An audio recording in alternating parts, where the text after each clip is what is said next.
Hey guys, you just top decked Risebell for the best hand ever. So, I finally got Bandicam, but it's the unregistered version, so I only got 10 minutes.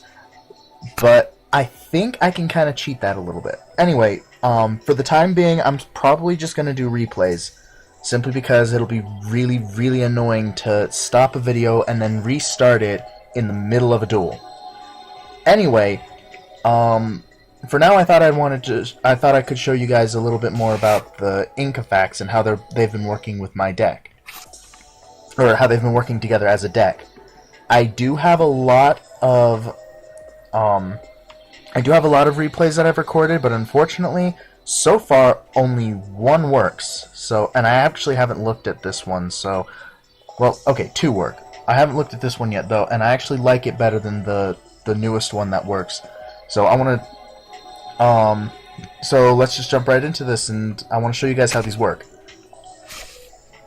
The reason why I'm showing you this one in specific is because, oh wow, God, aside from the enormous lag, but aside from, it shows the Inca side a lot more than the artifacts. And since, believe it or not, I'm actually kind of happy with this hand. I mean, it's incredibly annoying to have absolutely no artifacts with movement, but having two movements at least means I can search one out and then pop it for a summon. And I did make a little bit of a misclick here in a second, if it'll actually move. But anyway,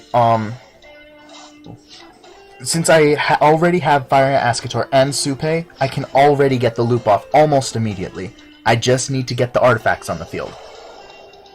And as soon as I saw this thing, I'm like, okay, what? People play this? I mean, not this deck in particular, but this card. Just Go Giant? People play this? I really didn't see it as that big of a threat with the 2000. But I figured regardless, I still wanted to get Moral Talk out so that I could have the field advantage over him. And then I made a little bit of a misclick with Compulse. I figured I might as well go with it though. So, what I originally wanted was movement to pop Moral Talk. I would still take the damage, but because for some reason I still can't figure out how to start a chain without actually responding to my opponent.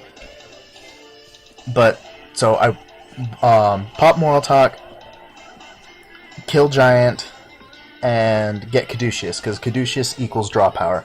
And once I can get the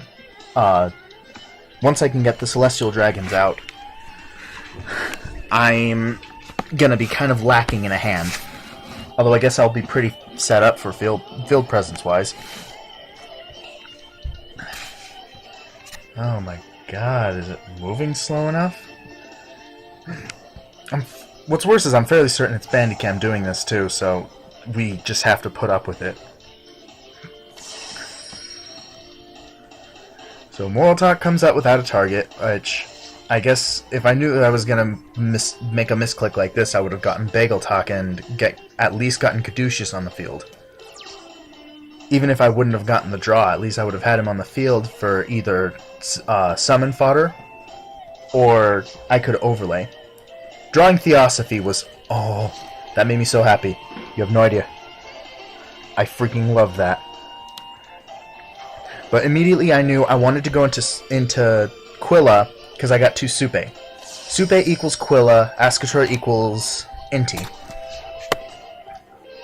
And plus, it's 2,500, chances are they're only going to go into something like 27, 28, 29. They're not going to be ready for a 3,000 beater.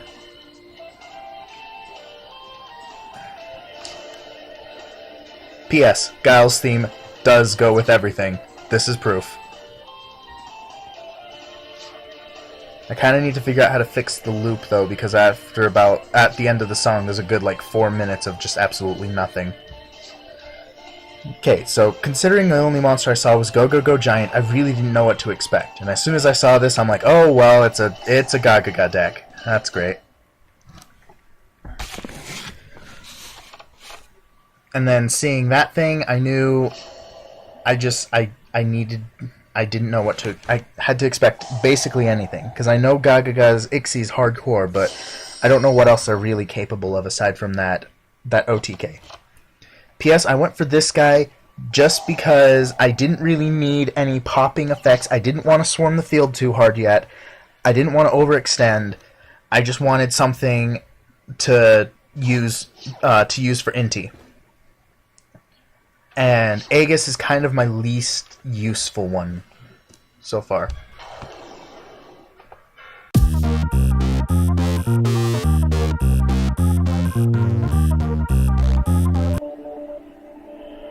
Okay, where was I?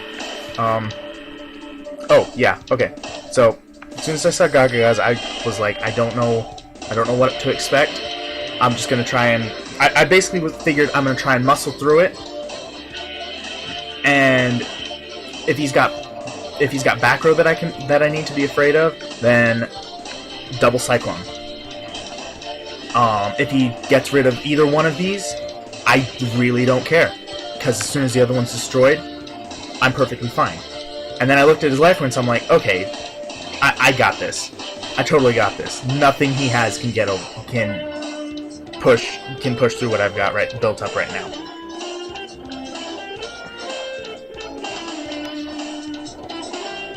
Oh, it's so slow. So, let's see.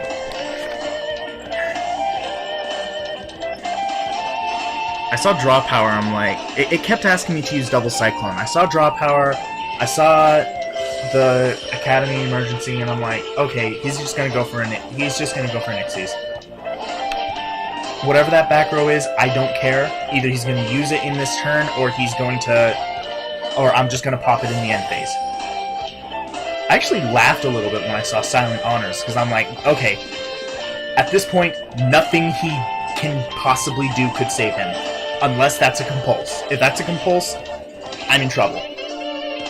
If it's not a compulse, then it's like, okay, he can steal Inti, but Quilla gets over it, and the back row doesn't matter. He can steal Quilla, but Inti gets over it, and the back row doesn't matter. And with 200 life points left, he was screwed. I knew he was going to steal my 3000 beater, because, I mean, why not? Why wouldn't he?